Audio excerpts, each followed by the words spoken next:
제12장. 그동안에 무리 수만 명이 모여 서로 밟힐 만큼 되었더니 예수께서 먼저 제자들에게 말씀하여 이르시되, 바리새인들의 누룩 곧 외식을 주의하라. 감추인 것이 드러나지 않을 것이 없고 숨긴 것이 알려지지 않을 것이 없나니, 이러므로 너희가 어두운 데서 말한 모든 것이 광명한 데서 들리고 너희가 골방에서 귀에 대고 말한 것이 지붕 위에서 전파되리라. 내가 내 친구 너희에게 말하노니 몸을 죽이고 그 후에는 능히 더 못하는 자들을 두려워하지 말라. 마땅히 두려워할 자를 내가 너희에게 보이리니 곧 죽인 후에 또한 지옥에 던져넣는 권세 있는 그를 두려워하라. 내가 참으로 너희에게 이르노니 그를 두려워하라. 참새 5마리가 2아스타리온에 팔리는 것이 아니냐. 그러나 하나님 앞에는 그 하나도 잊어버리시는 바 되지 아니하는도다. 너희에게는 심지어 머리털까지도 다 세신 바 되었나니 두려워하지 말라. 너희는 많은 참새보다 더 귀하니라. 내가 또한 너희에게 말하노니 누구든지 사람 앞에서 나를 시인하면 인자도 하나님의 사자들 앞에서 그를 시인할 것이요, 사람 앞에서 나를 부인하는 자는 하나님의 사자들 앞에서 부인을 당하리라. 누구든지 말로 인자를 거역하면 사하심을 받으려니와 성령을 모독하는 자는 사하심을 받지 못하리라. 사람이 너희를 회당이나 위정자나 권세 있는 자 앞에 끌고 가거든 어떻게 무엇으로 대답하며 무엇으로 말할까 염려하지 말라. 마땅히 할 말을 성령이 곧 그때 너희에게 가르치시리라. 무리 중에 한 사람이 이르되, 선생님, 내 형을 명하여 유산을 나와 나누게 하소서. 이 사람아, 누가 나를 너희의 재판장이나 물건 나누는 자로 세웠느냐 하시고 그들에게 이르시되, 삼가 모든 탐심을 물리치라. 사람의 생명이 그 소유의 넉넉한 데에 있지 아니하니라. 또 비유로 그들에게 말하여 이르시되, 한 부자가 그 밭에 소출이 풍성하매 심중에 생각하여 이르되 내가 곡식 쌓아둘 곳이 없으니 어찌할까 하고, 또 이르되 내가 이렇게 하리라. 내 곡간을 헐고 더 크게 짓고 내 모든 곡식과 물건을 거기 쌓아두리라. 또 내가 내 영혼에게 이르되 영혼아, 여러 해 쓸 물건을 많이 쌓아두었으니 평안히 쉬고 먹고 마시고 즐거워하자 하리라 하되, 하나님은 이르시되 어리석은 자여, 오늘 밤에 내 영혼을 도로 찾으리니 그러면 내 준비한 것이 누구의 것이 되겠느냐 하셨으니, 자기를 위하여 재물을 쌓아두고 하나님께 대하여 부요하지 못한 자가 이와 같으니라. 또 제자들에게 이르시되, 그러므로 내가 너희에게 이르노니 너희 목숨을 위하여 무엇을 먹을까, 몸을 위하여 무엇을 입을까 염려하지 말라. 목숨이 음식보다 중하고 몸이 의복보다 중하니라. 까마귀를 생각하라. 심지도 아니하고 거두지도 아니하며 골방도 없고 창고도 없으되 하나님이 기르시나니 너희는 새보다 얼마나 더 귀하냐. 또 너희 중에 누가 염려함으로 그 키를 한 자라도 더할 수 있느냐. 그런즉 가장 작은 일도 하지 못하면서 어찌 다른 일들을 염려하느냐. 백합화를 생각하여 보라. 실도 만들지 않고 짜지도 아니하느니라. 그러나 내가 너희에게 말하노니 솔로몬의 모든 영광으로도 입은 것이 이 꽃 하나만큼 훌륭하지 못하였느니라. 오늘 있다가 내일 아궁이에 던져지는 들풀도 하나님이 이렇게 입히시거든 하물며 너희일까 보냐. 믿음이 작은 자들아, 너희는 무엇을 먹을까 무엇을 마실까 하여 구하지 말며 근심하지도 말라. 이 모든 것은 세상 백성들이 구하는 것이라. 너희 아버지께서는 이런 것이 너희에게 있어야 할 것을 아시느니라. 다만 너희는 그의 나라를 구하라. 그리하면 이런 것들을 너희에게 더하시리라. 적은 무리여, 무서워 말라. 너희 아버지께서 그 나라를 너희에게 주시기를 기뻐하시느니라. 너희 소유를 팔아 구제하여 낡아지지 아니하는 배낭을 만들라. 곧 하늘에 둔 바 다함이 없는 보물이니 거기는 도둑도 가까이 하는 일이 없고 좀도 먹는 일이 없느니라. 너희 보물이 있는 곳에는 너희 마음도 있으리라. 허리에 띠를 띠고 등불을 켜고 서 있으라. 너희는 마치 그 주인이 혼인집에서 돌아와 문을 두드리면 곧 열어주려고 기다리는 사람과 같이 되라. 주인이 와서 깨어있는 것을 보면 그 종들은 복이 있으리로다. 내가 진실로 너희에게 이르노니 주인이 띠를 띠고 그 종들을 자리에 앉히고 나와 수종들리라. 주인이 혹 2경에나 혹 3경에 이르러서도 종들이 그같이 하고 있는 것을 보면 그 종들은 복이 있으리로다. 너희도 아는 바니 집주인이 만일 도둑이 어느 때에 이를 줄 알았더라면 그 집을 뚫지 못하게 하였으리라. 그러므로 너희도 준비하고 있으라. 생각하지 않은 때에 인자가 오리라. 베드로가 여짜오되 주께서 이 비유를 우리에게 하심이니이까 모든 사람에게 하심이니이까? 지혜 있고 진실한 청지기가 되어 주인에게 그 집 종들을 맡아 때를 따라 양식을 나누어 줄 자가 누구냐? 주인이 이를 때에 그 종이 그렇게 하는 것을 보면 그 종은 복이 있으리로다. 내가 참으로 너희에게 이르노니 주인이 그 모든 소유를 그에게 맡기리라. 만일 그 종이 마음에 생각하기를 주인이 더디 오리라 하여 남녀 종들을 때리며 먹고 마시고 취하게 되면 생각하지 않은 날 알지 못하는 시각에 그 종의 주인이 이르러 엄히 때리고 신실하지 아니한 자의 받는 벌에 처하리니 주인의 뜻을 알고도 준비하지 아니하고 그 뜻대로 행하지 아니한 종은 많이 맞을 것이요 알지 못하고 맞을 일을 행한 종은 적게 맞으리라. 무릇 많이 받은 자에게는 많이 요구할 것이요 많이 맡은 자에게는 많이 달라 할 것이니라. 내가 불을 땅에 던지러 왔노니 이 불이 이미 붙었으면 내가 무엇을 원하리요? 나는 받을 세례가 있으니 그것이 이루어지기까지 나의 답답함이 어떠하겠느냐? 내가 세상에 화평을 주려고 온 줄로 아느냐? 내가 너희에게 이르노니 아니라 도리어 분쟁하게 하려 함이로라. 이후부터 한 집에 5사람이 있어 분쟁하되 셋이 둘과 둘이 셋과 하리니 아버지가 아들과 아들이 아버지와 어머니가 딸과 딸이 어머니와 시어머니가 며느리와 며느리가 시어머니와 분쟁하리라. 또 무리에게 이르시되 너희가 구름이 서쪽에서 이는 것을 보면 곧 말하기를 소나기가 오리라 하나니 과연 그러하고 남풍이 부는 것을 보면 말하기를 심히 더우리라 하나니 과연 그러하니라. 외식하는 자여, 너희가 천지의 기상은 분간할 줄 알면서 어찌 이 시대는 분간하지 못하느냐? 또 어찌하여 옳은 것을 스스로 판단하지 아니하느냐? 내가 너를 고발하는 자와 함께 법관에게 갈 때 길에서 화해하기를 힘쓰라. 그가 너를 재판장에게 끌어가고 재판장이 너를 옥졸에게 넘겨주어 옥졸이 옥에 가둘까 염려하라.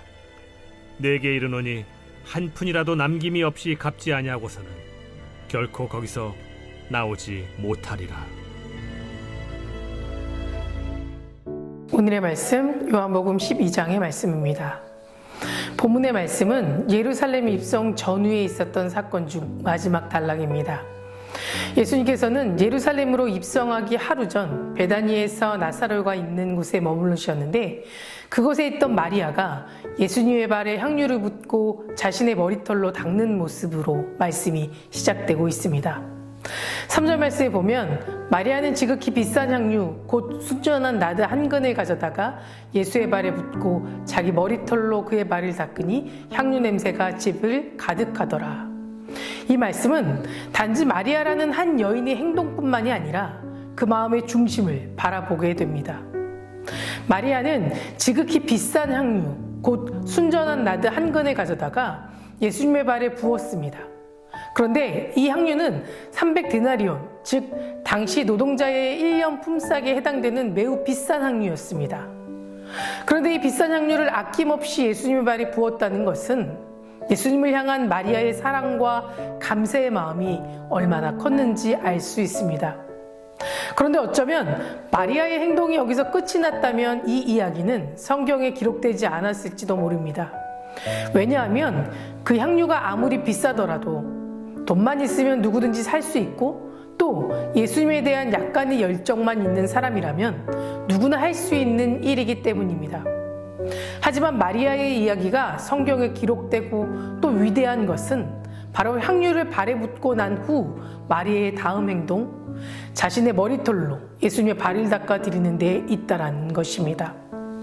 당시 유대 사회에서 여성의 머리털은 여성의 인격을 상징하는 것이었습니다. 다시 말해 마리아가 자신의 머리털로 예수님의 발을 닦아드렸다는 것은 마리아가 예수님을 위해 수치심마저 내려놓고 자기의 전부를 드렸다는 의미인 겁니다. 예수님께서 마리아에게 진정으로 기뻐 받으신 것은 값비싼 향유가 아니라 마리아의 마음이었습니다. 예수님께서 마가복음 14장 9절 말씀을 통해서 복음이 전파되는 곳에는 이 여자의 행한 일도 말하여 그를 기억하리라 라고 말씀하신 것도 마리아가 바친 300데나리온의 향유가 아니라 자신의 마음 전부를 들여 예수님께 영광 돌렸기 때문입니다. 그런데 이런 마리아의 행동에 가룟 유다는 비난하며 질책합니다. 왜 300데나리온이나 하는 그 비싼 향유를 그것을 팔아 가난한 자들에게 나누어 주어도 되는데 왜 쓸데없이 허비하냐는 겁니다. 이것은 가난한 자들을 생각하는 가룟 유다의 선한 마음이 아니라 돈에 대한 탐욕에서 나온 말임을 우리는 알 수 있습니다. 가룟 유다는 예수님의 제자로서 재정을 맡으며 예수님께 신임을 받았던 사람이고 또 예수님과 함께 동고동락하며 예수님의 이적을 보고 많은 것을 배웠던 사람입니다. 하지만 가룟 유다는 예수님을 향했던 마음이 변질되어 사라져버리게 되자 마리아가 예수님의 발에 부은 향유마저도 아깝기 시작했고 그것을 돈으로 계산하고 결국 예수님을 은 30에 팔아버리는 죄까지 지어버렸습니다. 그렇다면 이 둘의 신앙의 차이점은 무엇이 있을까요? 마리아는 자신과 사람의 영광보다 하나님의 영광을 더 사랑했던 것이고 가룟 유다는 하나님의 영광보다 사람의 영광과 자신의 영광을 더 사랑했던 것입니다. 43절의 말씀입니다. 그들은 사람의 영광을 하나님의 영광보다 더 사랑하였더라. 이것은 마리아와 가룟 유다의 차이만이 아닐 것입니다. 우리 주변에도 마리아처럼 자신의 유익과 세상의 이목보다 하나님께 영광되는 삶을 살아가는 사람들이 참 많습니다. 하지만 대부분의 사람들은 나의 삶의 만족을 위해서 내 자신의 욕망을 채우기 위해서 무엇이든 할 수 있다라는 자세로 살아가고 있습니다. 최대한 머리를 굴려서 자신의 이익을 챙기려 허덕이기도 하고 또 하나님을 찾는 대신 세상의 다른 것에서 만족을 얻기 위해 열중하기도 합니다. 뿐만 아니라 우리를 향한 하나님의 선하신 뜻이 있음에도 불구하고 다른 곳에서 우리가 갈망하는 만족을 얻을 수 있다라고 착각하기까지 합니다. 그러다 보니 자신이 갈망하는 행복을 채울 수 있는 유혹 앞에 저항할 수 없고 또 그 힘에 넘어갈 수 없게 되는 것입니다. 지난주에 한 선생님이 이런 말씀을 하셨습니다.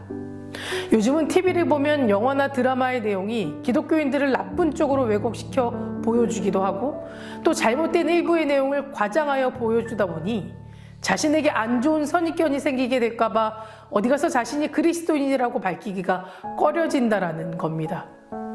또 어떤 학생은 세상에 재미있는 것들이 너무나도 많은데 자신이 그리스도인이라고 밝혔을 때 그것을 못하게 되거나 책임에 따르게 된다는 것 때문에 선뜻 말하기가 어렵다라고 고백했습니다. 이처럼 우리는 세상 사람들의 편견이 두렵고 또 자신이 그리스도인이라는 것을 밝힐 경우에 당할 피해와 염려, 또 세상의 많은 유혹들 앞에서 자신이 그리스도인으로 받을 행동의 제약들 때문에 당당하게 그리스도인이라고 밝히는 것을 꺼려하며 살아가기도 한다는 것입니다. 왜일까요? 저는 이것이 하나님의 영광보다 사람의 영광을 나 자신을 더 많이 사랑하는 데서 오는 타협하려는 신앙 때문이 아닐까라고 생각해 보게 됩니다. 그런데 사실 나의 행복을 위해서 삶의 만족을 얻으려는 욕구, 또 사람들에게 존중받고 싶어하고 인정받고 싶어하는 것은 인간에게 자연스러운 일일 것입니다.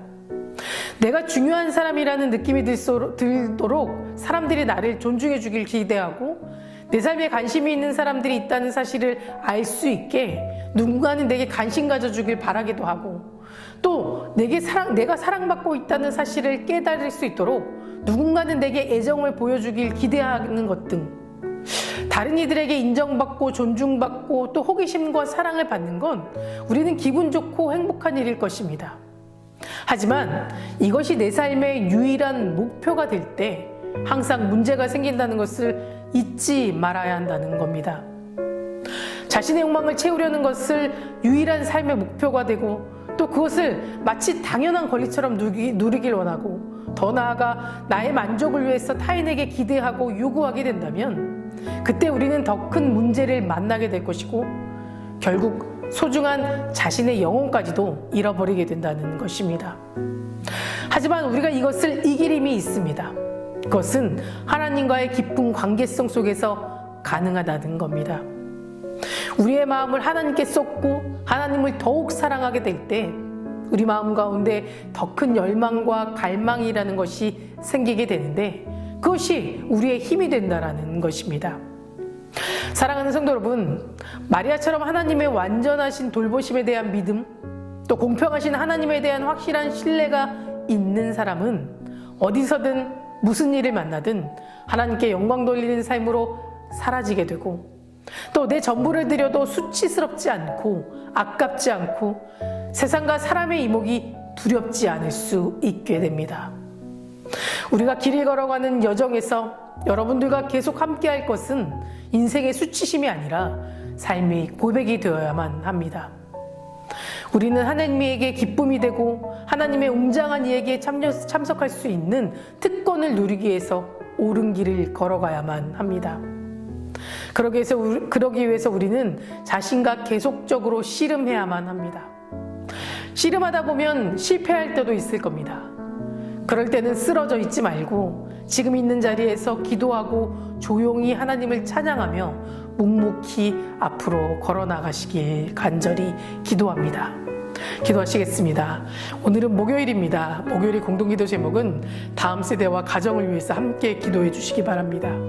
우리 아이들이 예배의 자리를 떠나지 않게 해달라고, 또 다음 세대가 세상의 죄에 물들지 않고 믿음으로 자랄 수 있게 해달라고, 가정의 예배가 회복될 수 있도록 또 세워질 수 있도록 함께 기도해 주시기 바랍니다. 사랑과 은혜가 충만하신 하나님 아버지, 하나님께 기쁨으로 예배하길 원합니다. 세상의 많은 유혹과 세상의 염려로 낙심하는 인생 되지 않게 붙잡아 주시고 하나님 원하시는 열매 맺는 삶으로 세상에서 승리하고 또 세상의 귀한 빛과 소금의 역할을 잘 감당할 수 있는 귀한 인생 되게 하여 주시옵소서. 특별히 다음 세대 아이들과 그 가정을 위해 기도합니다. 다음 세대 아이들에게 주님 축복을 넣어 주시옵소서. 진리 되신 하나님 안에 소망을 품고 살아가기에 인도하여 주시고 세상의 죄에 물들지 않고 흔들리지 않도록 붙잡아 주시며 옳은 길, 선한 길을 걸어갈 수 있도록 도와주시옵소서. 다음 세대 아이들이 예배를 사모하고 지켜나갈 수 있도록 우리 아이들의 믿음을 지켜주시옵소서. 또한 제자의 삶으로 살아갈 수 있도록 그 아이들의 믿음을 붙잡아 주시옵소서. 각 가정마다 아이들과 함께 예배하고 기도하는 믿음의 가정이 세워지게 하실 줄 믿습니다. 그 속에서 주님의 사랑이 회복되게 하여 주시옵소서. 담임 목사님 말씀의 능력을 넘치게 부어주셔서 말씀을 선포하실 때마다 죽은 영혼이 살아나고 병든 저들이 나음받는 역사가 일어나게 하여 주시옵소서. 암으로 치유받고 있는 박재순 권사님, 유은영 권사님, 김시아 권사님, 이영숙 권사님, 오유미 성도님, 이동춘 성도님, 박세현 청년, 유겸민 청년 깨끗이 치유해 주시고 끝까지 소망 가운데 살아갈 수 있도록 도와주시옵소서. 투석 중인 성도님들, 사고로 입원 중인 성도님들에게는 힘을 더해 주시고 우울증, 공황장애, 불면증 겪고 있는 성도님들에게는 담대한 마음과 평안을 허락하여 주시옵소서. 새벽마다 1000번째 드리며 간구하는 기도 제목에 응답하여 주실 줄 믿사오며 이 모든 말씀 예수 그리스도 이름으로 간절히 기도드립니다. 아멘.